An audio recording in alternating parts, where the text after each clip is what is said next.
ऐसे उठिए कि आप एक बड़ा काम करने जा रहे हैं, दुनिया बदलने जा रहे हैं, फतह के झंडे गाड़ने जा रहे हैं,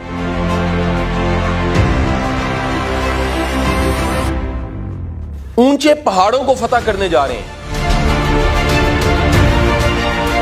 अगर आप छोटे काम ठीक करेंगे, बड़े काम खुद ठीक हो जाएंगे।